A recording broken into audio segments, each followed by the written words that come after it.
Welcome to Free Video Books. Today, we dive into the thrilling world of Tarzan and the Golden Lion, a captivating adventure penned by the iconic Edgar Rice Burroughs.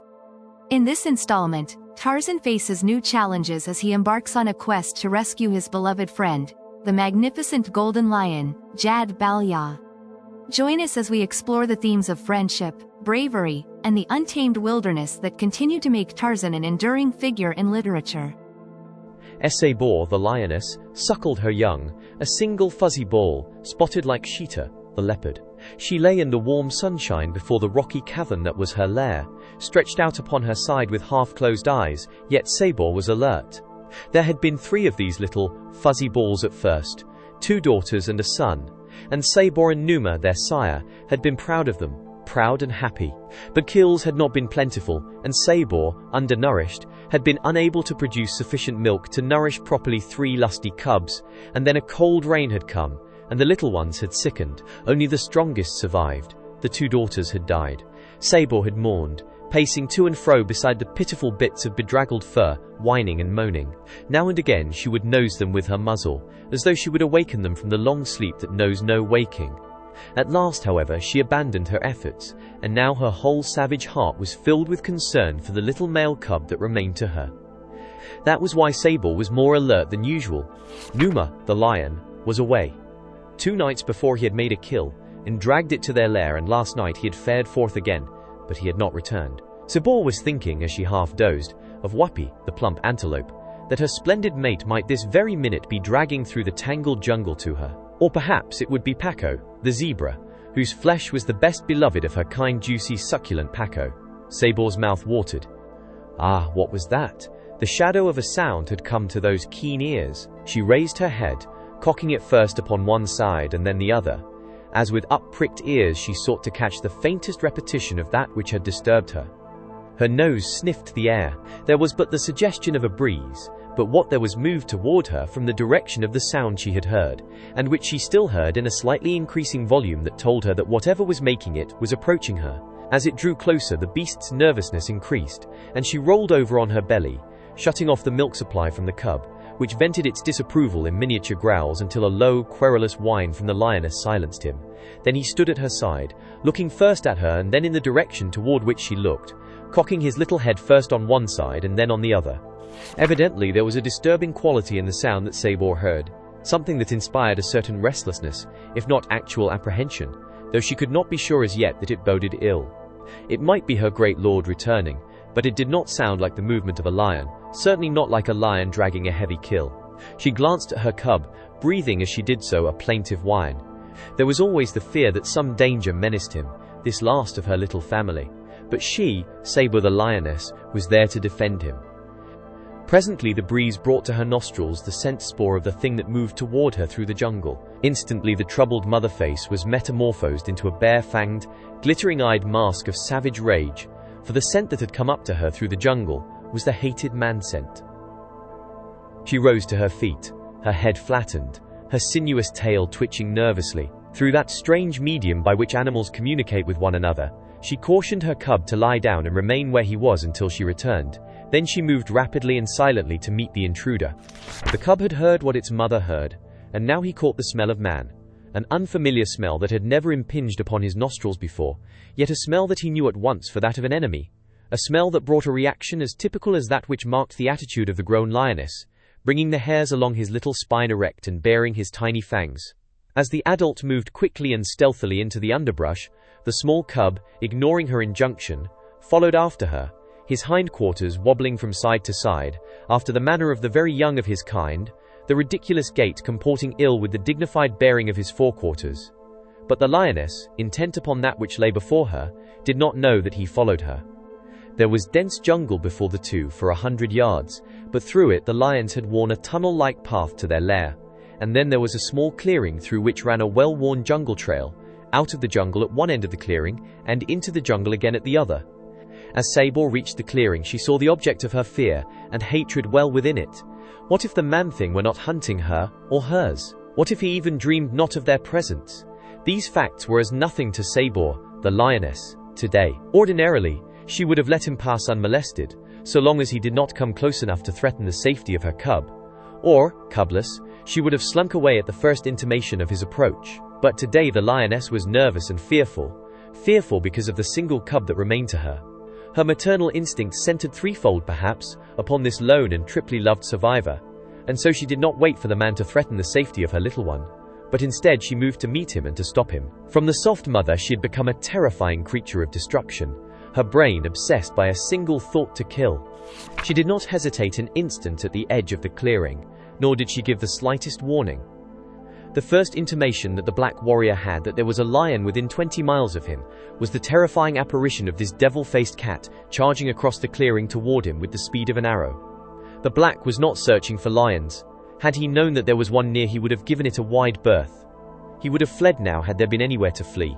The nearest tree was farther from him than was the lioness. She could overhaul him before he would have covered a quarter of the distance. There was no hope, and there was only one thing to do. The beast was almost upon him, and behind her he saw a tiny cub. The man bore a heavy spear. He carried it far back with his right hand, and hurled it at the very instant that Sabor rose to seize him. The spear passed through the savage heart, and almost simultaneously, the giant jaws closed upon the face and skull of the warrior. The momentum of the lioness carried the two heavily to the ground, dead except for a few spasmodic twitchings of their muscles. The orphaned cub stopped 20 feet away and surveyed the first great catastrophe of his life with questioning eyes. He wanted to approach his dam, but a natural fear of the man's scent held him away. Presently he commenced to whine in a tone that always brought his mother to him hurriedly. But this time she did not come. She did not even rise and look toward him. He was puzzled. He could not understand it. He continued to cry, feeling all the while more sad and more lonely. Gradually he crept closer to his mother. He saw that the strange creature she had killed did not move, and after a while he felt less terror of it, so that at last he found the courage to come quite close to his mother and sniff at her. He still whined to her, but she did not answer. It dawned on him at last that there was something wrong, that his great, beautiful mother was not as she had been. A change had come over her, yet still he clung to her, crying much until at last he fell asleep, cuddled close to her dead body. It was thus that Tarzan found him. Tarzan and Jane, his wife, and their son, Korak the killer, returning from the mysterious land of Paluldon from which the two men had rescued Jane Clayton. At the sound of their approach, the cub opened his eyes and, rising, flattened his ears and snarled at them, backing close against his dead mother. At sight of him, the ape-man smiled. "Plucky little devil," he commented, taking in the story of the tragedy at a single glance. He approached the spitting cub, expecting it to turn and run away, but it did nothing of the sort. Instead, it snarled more ferociously and struck at his extended hand as he stooped and reached for it. "What a brave little fellow," cried Jane. "Poor little orphan." "He's going to make a great lion, or he would have if his dam had lived," said Korak. "Look at that back, as straight and strong as a spear. Too bad the rascal has got to die." "He doesn't have to die," returned Tarzan. "There's not much chance for him. He'll need milk for a couple of months more, and who's going to get it for him?" "I am," replied Tarzan. "You're going to adopt him?" Tarzan nodded. Korak and Jane laughed. "That'll be fine," commented the former. "Lord Greystoke, foster mother to the son of Numa," laughed Jane. Tarzan smiled with them, but he did not cease his attentions toward the cub. Reaching out suddenly, he caught the little lion by the scruff of its neck, and then stroking it gently, he talked to it in a low, crooning tone. I do not know what he said, but perhaps the cub did, for presently it ceased its struggles, and no longer sought to scratch or bite the caressing hand. After that he picked it up and held it against his breast. It did not seem afraid now, nor did it even bare its fangs against this close proximity to the erstwhile hated man-scent. "How do you do it?" exclaimed Jane Clayton. Tarzan shrugged his broad shoulders. "Your kind are not afraid of you. These are really my kind. Try to civilize me as you will, and perhaps that is why they are not afraid of me when I give them the signs of friendship. Even this little rascal seems to know it, doesn't he?" "I can never understand it," commented Korak. "I think I am rather familiar with African animals, yet I haven't the power over them or the understanding that you have. Why is it?" "There is but one Tarzan," said Lady Greystoke, smiling at her son teasingly, and yet her tone was not without a note of pride. "Remember that I was born among beasts, and raised by beasts," Tarzan reminded him. "Perhaps after all my father was an ape. You know Kala always insisted that he was." "John, how can you?" exclaimed Jane. "You know perfectly well who your father and mother were." Tarzan looked solemnly at his son and closed one eye. "Your mother never can learn to appreciate the fine qualities of the anthropoids." One might almost think that she objected to the suggestion that she had mated with one of them. John Clayton, I shall never speak to you again if you don't stop saying such hideous things. I am ashamed of you. It is bad enough that you are an unregenerate wild man, without trying to suggest that you may be an ape into the bargain. The long journey from Paluldon was almost completed. Inside the week they should be again at the site of their former home. Whether anything now remained of the ruins the Germans had left was problematical. The barns and outhouses had all been burned, and the interior of the bungalow partially wrecked. Those of the Waziri, the faithful native retainers of the Greystokes, who had not been killed by Hauptmann Fritz Schneider's soldiers, had rallied to the beat of the war drum and gone to place themselves at the disposal of the English, in whatever capacity they might be found useful to the great cause of humanity. This much Tarzan had known before he set out in search of Lady Jane. But how many of his warlike Waziri had survived the war, and what further had befallen his vast estates, he did not know. Wandering tribes of natives, or raiding bands of Arab slavers, might have completed the demolition inaugurated by the Hun, and it was likely, too, that the jungle had swept up and reclaimed its own, covering his clearings and burying amidst its riot of lush verdure every sign of man's brief trespass upon its world-old preserves. Following the adoption of the tiny Numa, Tarzan was compelled to an immediate consideration of the needs of his protégé in planning his marches and his halts, for the cub must have sustenance, and that sustenance could be naught but milk. Lion's milk was out of the question, but fortunately they were now in a comparatively well-peopled country, where villages were not infrequent and where the great lord of the jungle was known, feared and respected. And so it was that upon the afternoon of the day he had found the young lion Tarzan approached a village for the purpose of obtaining milk for the cub. At first the natives appeared sullen and indifferent, looking with contempt upon whites who travelled without a large safari, with contempt and without fear. With no safari, these strangers could carry no presents for them, nor anything wherewith to repay for the food they would doubtless desire, and with no askari they could not demand food, or rather they could not enforce an order, nor could they protect themselves should it seem worthwhile to molest them. Sullen and indifferent the natives seemed, yet they were scarce unconcerned, their curiosity being aroused by the unusual apparel and ornamentation of these whites. They saw them almost as naked as themselves, and armed similarly, except that one, the younger man, carried a rifle. All three wore the trappings of Paluldon, primitive and barbaric, and entirely strange to the eyes of the simple blacks. "Where is your chief?" asked Tarzan as he strode into the village amongst the women, the children and the yapping dogs. A few dozing warriors rose from the shadows of the huts, where they had been lying, and approached the newcomers. "The chief sleeps," replied one. "Who are you to awaken him? What do you want?" "I wish to speak to your chief. Go and fetch him." The warrior looked at him in wide-eyed amaze, and then broke into a loud laugh. "The chief must be brought to him," he cried, addressing his fellows, and then, laughing loudly, he slapped his thigh and nudged those nearest him with his elbows. "Tell him," continued the ape-man, "that Tarzan would speak with him." Instantly the attitude of his auditors underwent a remarkable transformation. They fell back from him and they ceased laughing, their eyes very wide and round. He who had laughed loudest became suddenly solemn. "Bring mats," he cried, "for Tarzan and his people to sit upon, while I fetch Umanga the chief." And off he ran as fast as he could, as though glad of the excuse to escape the presence of the mighty one he feared he had offended.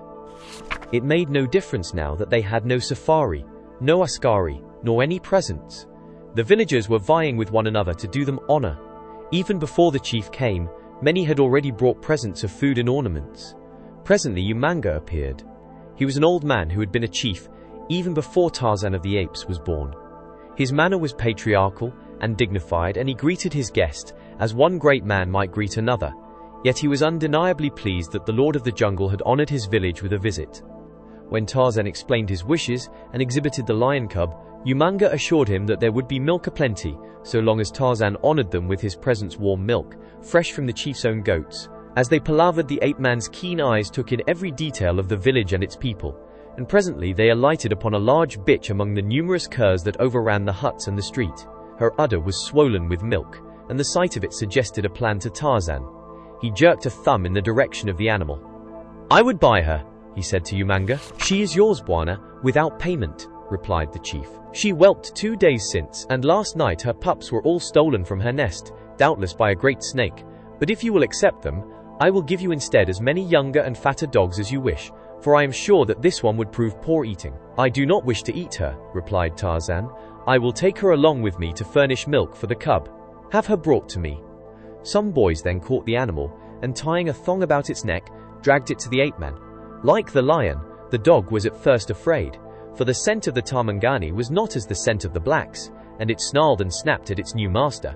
But at length he won the animal's confidence, so that it lay quietly beside him while he stroked its head. To get the lion close to it was, however, another matter, for here both were terrified by the enemy scent of the other, the lion snarling and spitting and the dog bare-fanged and growling. It required patience, infinite patience, but at last the thing was an accomplished fact, and the cur bitch suckled the son of Numa. Hunger had succeeded in overcoming the natural suspicion of the lion, while the firm yet kindly attitude of the ape-man had won the confidence of the canine, which had been accustomed through life to more of cuffs and kicks than kindness.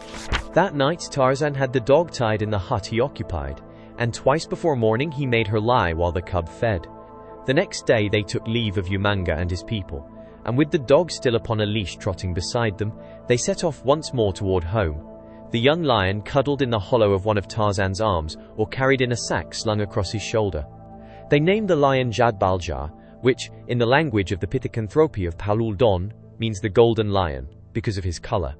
Every day he became more accustomed to them and to his foster mother, who finally came to accept him as flesh of her flesh.